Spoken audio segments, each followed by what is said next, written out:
going to talk about media time, right?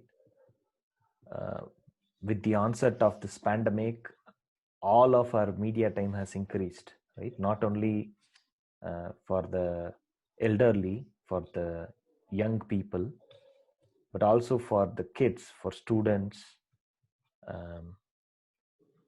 and everybody else, right? The media time has increased a lot, whether in the form of school classes or in the form of work.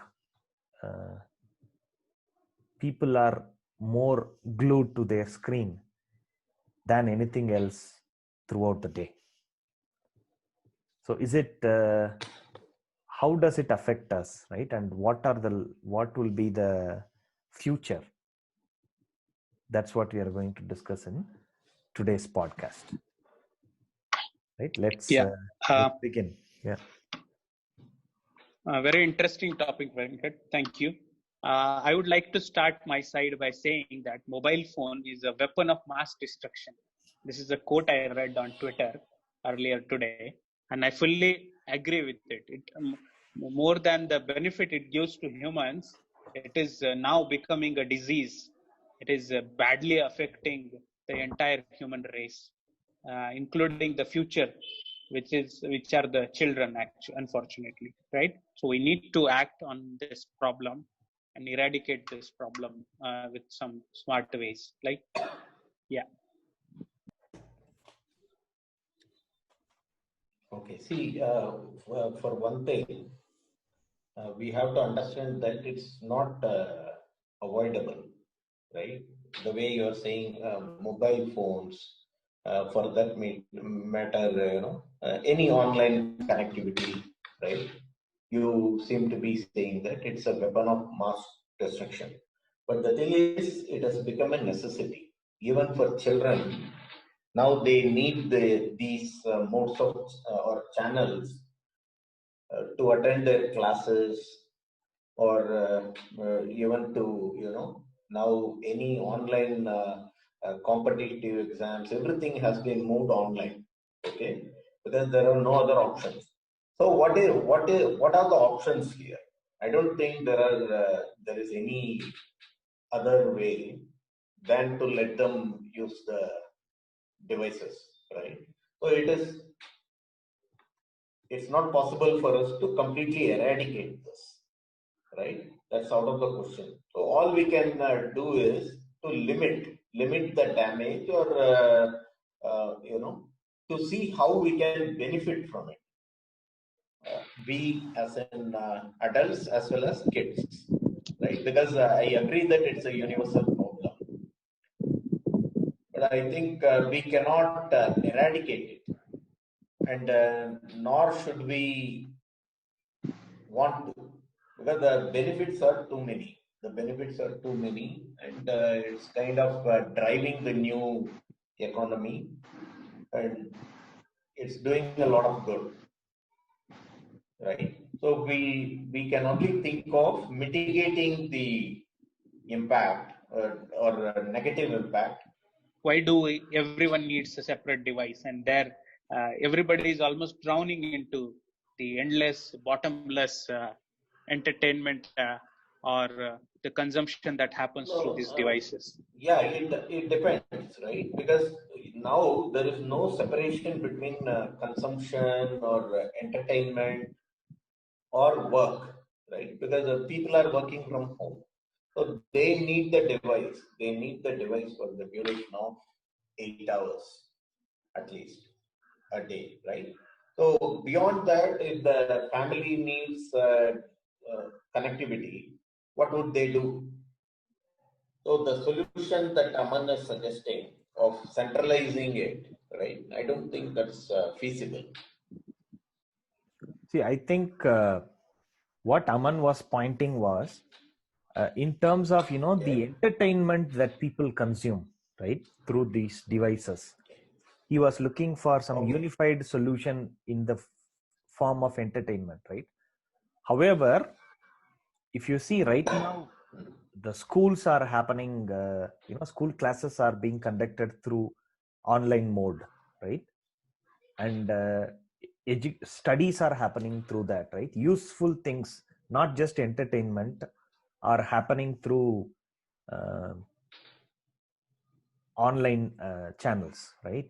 So under such circumstances, it is difficult to have a shared device, right, to do the work, right? Like, for instance, um, the adults of the house may want the device for to do work, whereas the children of the house Yes. might want to attend the online classes. Both may happen at the same point of time. Hence, different devices may be necessary. So, if we look only from an entertainment perspective, and then a shared entertainment device may be of maybe of some help. But here we are talking about doing our every day-to-day activities online, and hence multiple devices becomes necessary actually. Yeah, fair enough. We do have multiple devices per person also. This is the age where each person has multiple devices also. One mobile device, one desktop device, one portable laptop, etc. Right. So what I'm saying is, it is becoming uncontrollable, actually, not by necessity but by compulsion, or you can say addiction, right? That is my point. There has to be a way to de-addict the humans out of this. And I think uh, Yeah, the necessary, I agree with you. if you just look at the screen usage per app basis, right? On your laptop, on your mobile, right, you will find the top time consuming apps are YouTube, WhatsApp, Twitter, Instagram, all these kinds of consumption, which have been weaponized by these companies. But the productive apps, for example, your work related Outlook, or whatever work you are doing, maybe some software coding or whatever online classes, the consumption will be very less actually. So there is a need. However, the bigger problem is the addiction. Yes. Yeah. Yes. So there are various suggestions to mitigate, right? So, and before that, I want to talk about the impact it has had on kids, right? Something which I have noticed with my own kids is that their attention span, right, has taken a big hit. They are unable to concentrate on anything, and also like I have seen a little bit of it could be due to various factors, but one of the main reasons I think is the screen time, the change in their behavior, like some aggression I'm seeing, right? It could be because of the kind of content they watch, even kid safe content, right? If you go into that, it may not really be safe. So that is something I have noticed. There are a lot of violence in those shows, which for some reason they do not have any censor or anything, right? The companies decide whether it is appropriate for the children or not, and they decide whatever. And but if you go and watch, right, you may not find it appropriate, right? So what I try to do is, unless I have watched, I don't allow my kids to watch, right? It's difficult sometimes because you find it boring, and also like you have to find the time to watch it beforehand, right?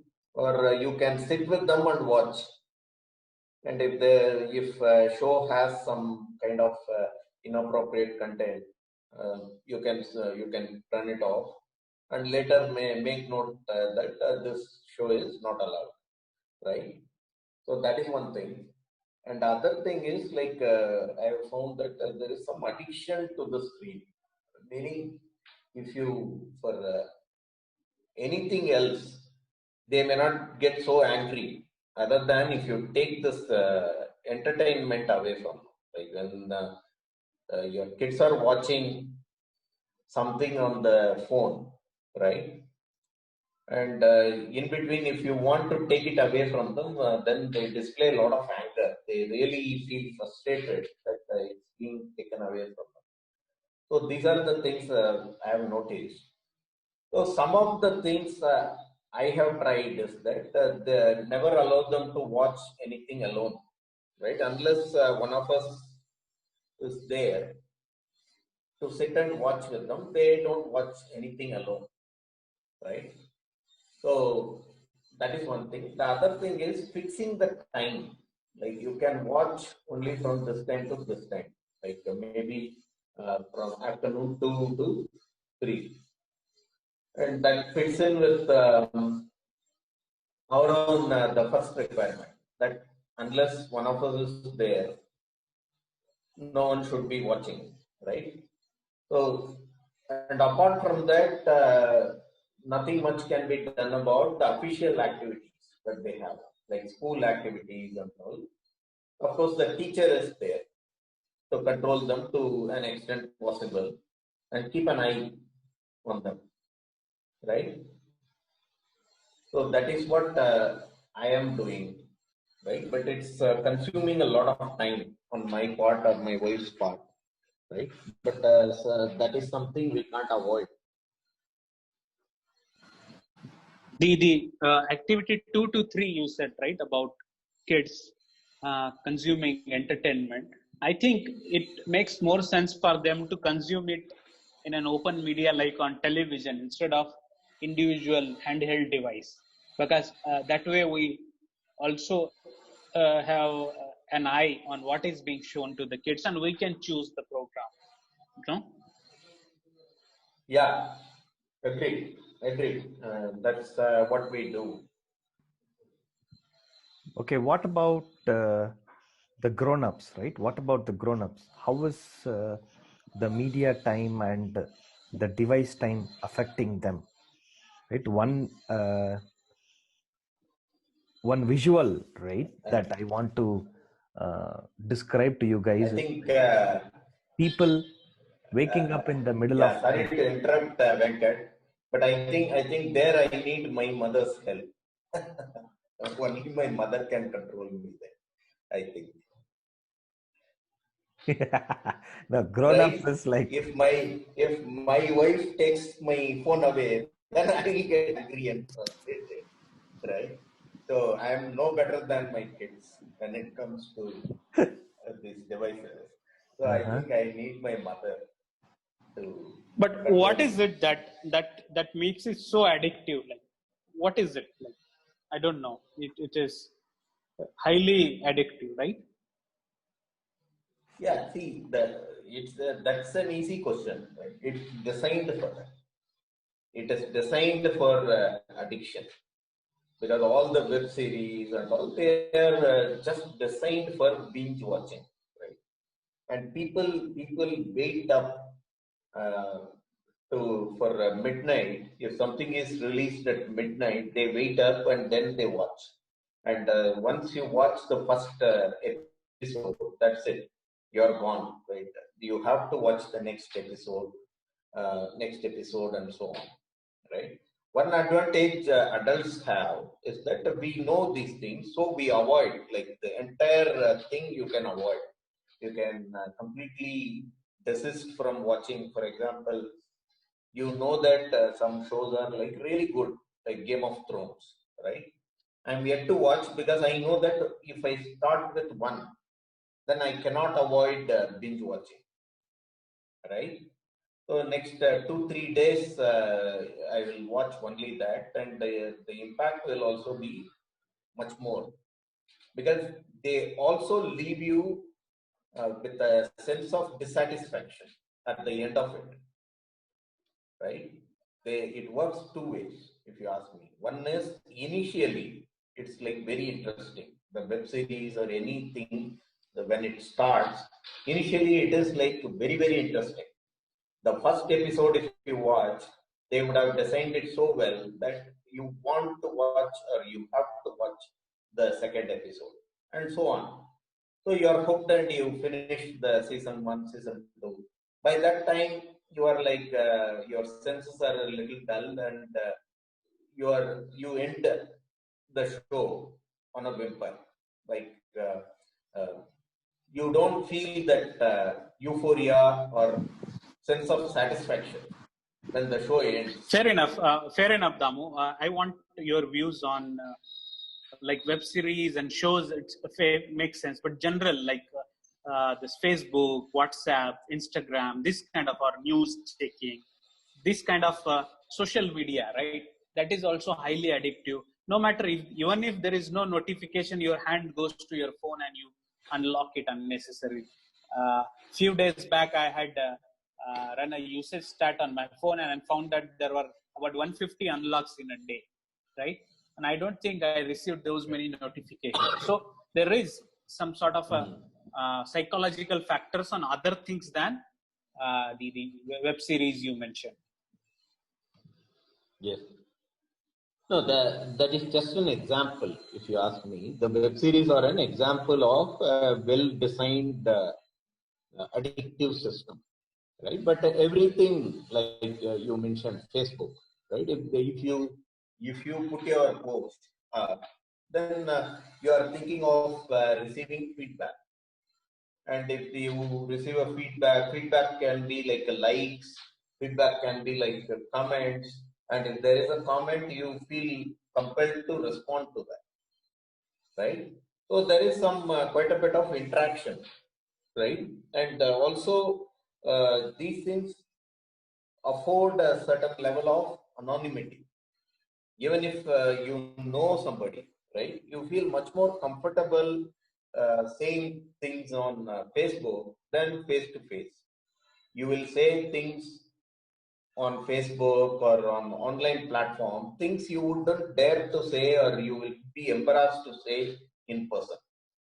So it gives some kind of pseudo anonymity.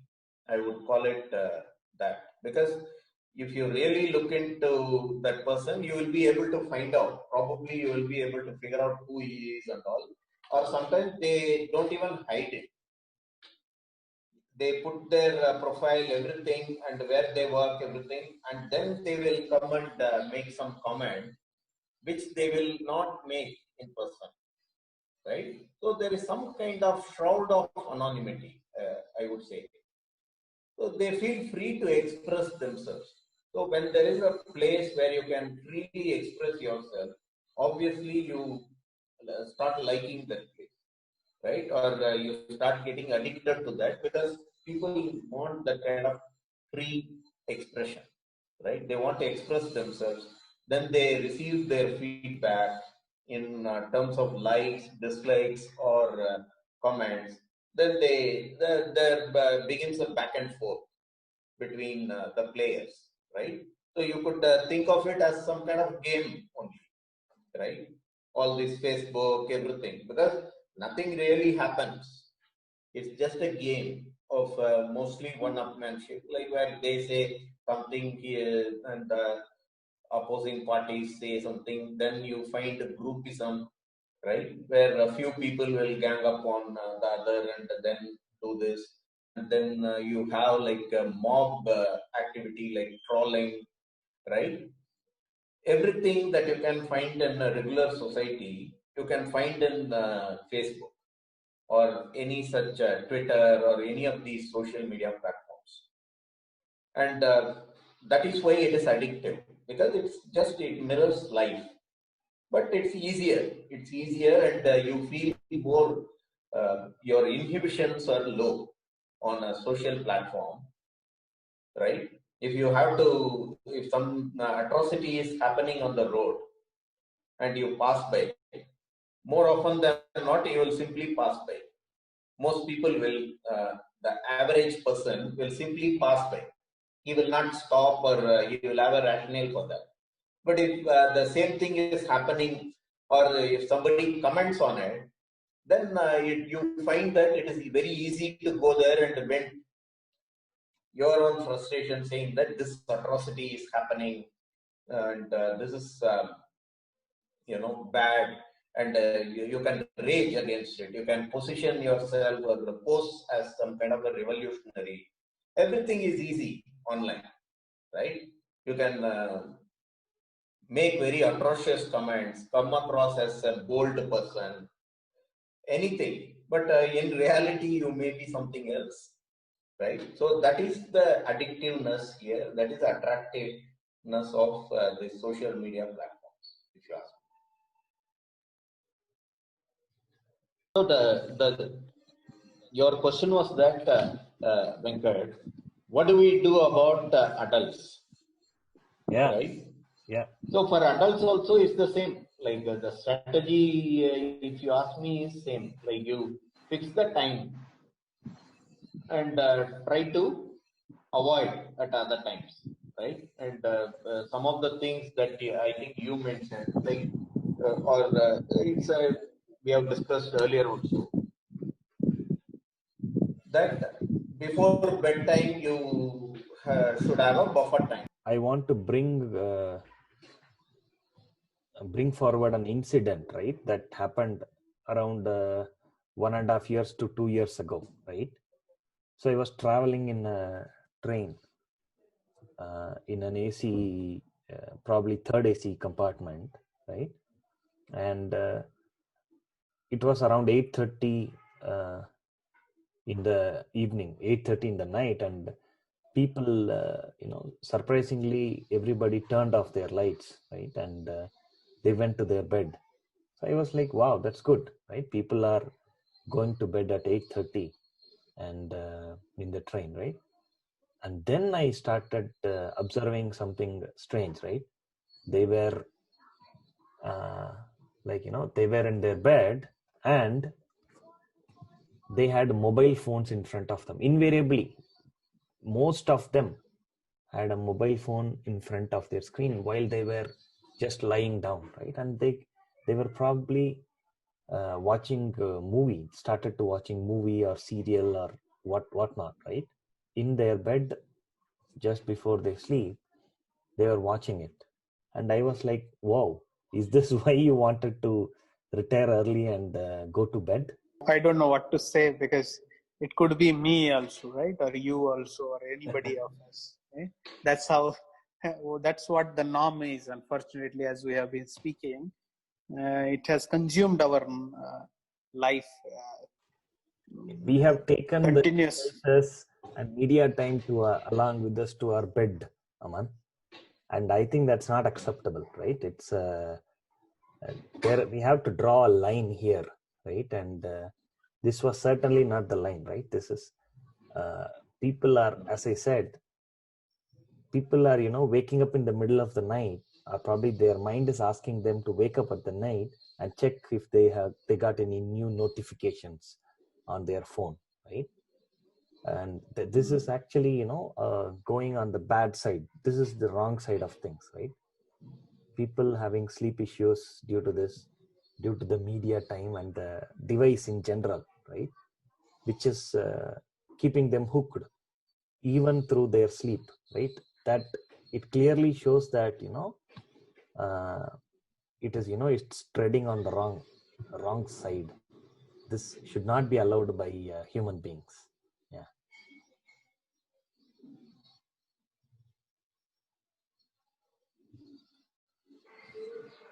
Absolutely agreed. Okay. No doubt about that. But it's just that how much can we blame ourselves for this? Because there are mm, there is a these things have been weaponized, right? To and they win over us. Yeah, but we are talking about this as individuals, right? Of course, it's their job, if you think about it, to create these kind of addictive products, right? Which any of the social media platforms is. They are designed to be addictive. Because, that is the job of the company, to design addictive products, right? So we can either think about it as individuals and say, how can we personally combat it, or we can think of other products which will be de-addicting, right? So prescription against provide an antidote. addiction. Yeah, Yeah. yeah. That is where you have certain programs which provide you like screen time analysis of that, and let you lock it, lock your phone or any of the devices for different periods of time. They allow you to do all that, right? So how effective they are will again depend on individual, right? So, but companies, new age companies may take this up as a responsibility to come up with more innovative products, which will be de-addicting. As soon as the balance is lost, it goes to the wrong side, right? Similar to that of, I think a food, right? Food or, anything else that we have, right? We are talking about a balance here. And as soon as we lose balance, right, it causes trouble. So the same, is the same applicable to this device as well? Is there like we have to maintain a balance with these devices and media time, and as soon as we lose control over this balance, we get into trouble?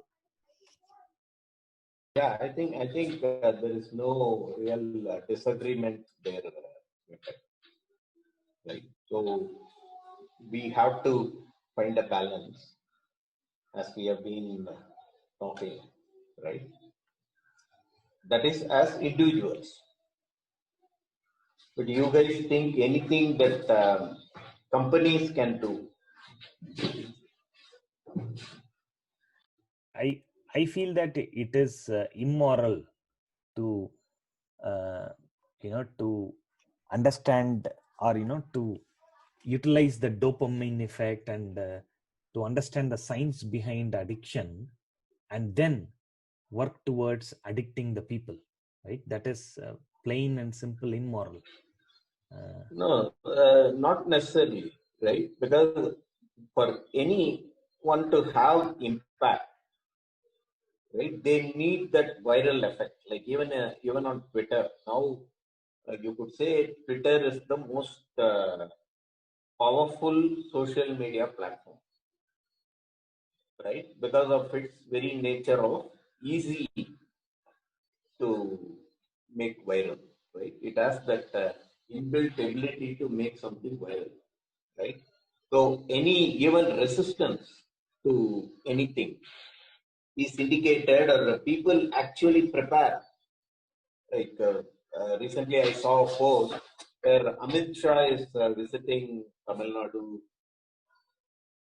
today or tomorrow, and I saw some post by DMK guys saying that guys, get ready tomorrow, everyone be ready. If you don't have a Twitter account, create, be ready. Basically, they are getting ready to trend something like go back Amit Shah or something like that, right? They are getting ready. So that is the form of resistance. So this needs that kind of viral effect. And when you have to build that viral effect, that means that it will be addictive. Obviously, it will be used for good and bad things. Like I have seen many posts where they are asking for blood, right? And that needs exposure and needs to go viral. And also, there are like good social causes which go viral and gain traction. People asking for donations, right? Whether it is true or false and all, that's a different matter. But people are able to reach, right? And there are times when you are suddenly able to reach very important people through Twitter. And people actually tweet saying that, guys, please hearty and help me amplify. You understand? Like they are requesting other people to retweet and amplify this. If something goes is retweeted many times, that means that it will become a news story. It has the potential to become a news story in the mainstream media, because mainstream media also now feeds off social media, right? headlines that you see on mainstream media like TV or newspapers are likely to have been Twitter trends like few hours or a day back, right? So that is the situation. So you can't blame those companies for creating addictive products because without that, it's not a product, right? So anything like, for example, if we are creating a podcast, we want a lot of people to listen to that. Nothing wrong with that, right? So as individuals have to take a call where to draw the line. And also there can be other companies in the ecosystem which provide products which will actually help with that, help them do that. And there are quite a few products. But again, that comes down to the individual, how they make use of that. What about social responsibility of organizations? Is it Yeah. not their So social what do you responsibility? think? Yeah, the product itself, like for example, a mobile phone company, right, want their product to be sold, in millions and billions, right? So how people use those mobile phones? Can they have any say in that? They have to be like they are like okay, they it is their job to create a phone which can be used in various ways, and they can only strive for perfection in that. What is their social responsibility in this case? Not to make No, mobile no, phone. no, No, no, no, I no, am no. talking about I social disagree there. responsibility of Facebook, right? Yeah, that's what I'm saying. No? Like even Facebook, they are saying that we have created a platform where people can exchange their views, right? And we have given all the tools for you to have a say and amplify your views if they are they are likely to be interesting to other people, right? Apart from that, it is the content providers, which is essentially the general public, who are making all this, right? Like you are going there and if the like feature is not there, if you cannot comment on an article, right, then that post will not have any traction, right?